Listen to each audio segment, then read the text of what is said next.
गर्मी का मौसम आता है और जैसे ही सूरज अपनी पूरी ताकत से धरती को झुलसाने लगता है, लोगों की हालत खराब हो जाती है। लेकिन यह कहानी कुछ अलग है, एक ऐसे छोटे से गांव की जहां गर्मी ने लोगों का जीवन परेशान कर दिया था। लेकिन फिर कुछ ऐसा हुआ कि सभी की जिंदगी बदल गई। यह गांव था रामपुर, जो शहर से काफी दूर था। हर साल गर्मी के मौसम में यहाँ के लोग बेहाल हो जाते थे। धूप इतनी तेज होती थी कि जमीन तक तपने लगती और हवा में गर्मी की लहरें उठती थीं। लोग छांव में बैठते थे, लेकिन बहुत देर तक बाहर निकलने का नाम नहीं लेते थे। रामपुर में एक लड़का था जिसका नाम राजू था।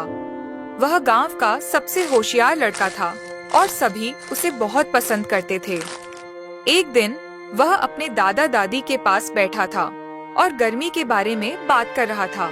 दादी, इस बार गर्मी बहुत बढ़ गई है, क्या किया जाए?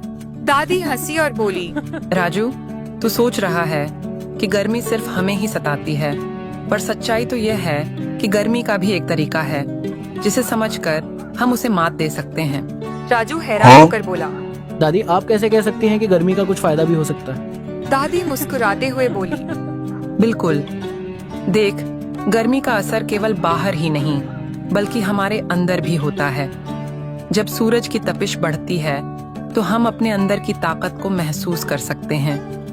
गर्मी से लड़ने का तरीका यही है कि हमें हर परिस्थिति में अपने आप को शांत रखना चाहिए।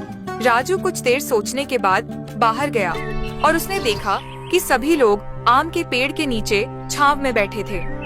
उसने महसूस किया कि सभी लोग गर्मी से बचने के लिए वहां बैठते थे, लेकिन यदि वे अपने भीतर की शक्ति को समझते तो इस गर्मी को भी अपने पक्ष में कर सकते थे। राजू ने गांव के बच्चों को इकट्ठा किया और उन्हें समझाया कि गर्मी केवल बाहरी चीज नहीं है, हमें अपने मन को भी ठंडा रखना चाहिए। उसने सभी को यह भी बताया कि कैसे कुछ ऐसे खास पेड़ और पौधे हैं जो गर्मी में भी ठंडी हवा देते हैं, जैसे आम और नीम का पेड़। राजू के इस विचार को सुनकर सभी ने निर्णय लिया कि इस बार वे गर्मी का सामना शांत और समझदारी से करेंगे। उन्होंने अपने घरों के आसपास ज्यादा पेड़ लगाए और आंगन में फलों और सब्जियों के पौधे लगाए।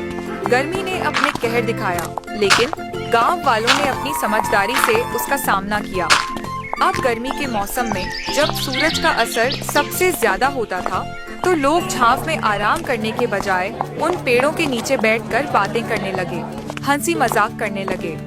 इससे न केवल उन्हें गर्मी से राहत मिली बल्कि उनका मन भी प्रसन्न रहा। कुछ महीनों बाद राजू ने गांव में एक छोटा सा उत्सव मनाने का विचार किया, जहां लोग गर्मी के मौसम में की जाने वाली अनूठी गतिविधियों के बारे में बात करेंगे।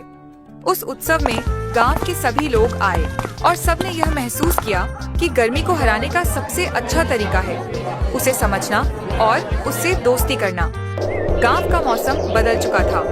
अब गर्मी किसी के लिए समस्या नहीं बल्कि एक चुनौती बन चुकी थी। राजू और गांव वालों ने इस कठिन समय को एक नई उम्मीद और ताकत के साथ अपनाया और जब अगले साल गर्मी आई तो रामपुर के लोग पहले से कहीं ज्यादा खुश और सशक्त महसूस कर रहे थे।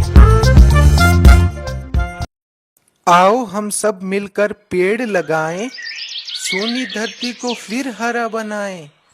हर पत्ते में जीवन मुस्काए, छांव में सुख और हवा भी आए।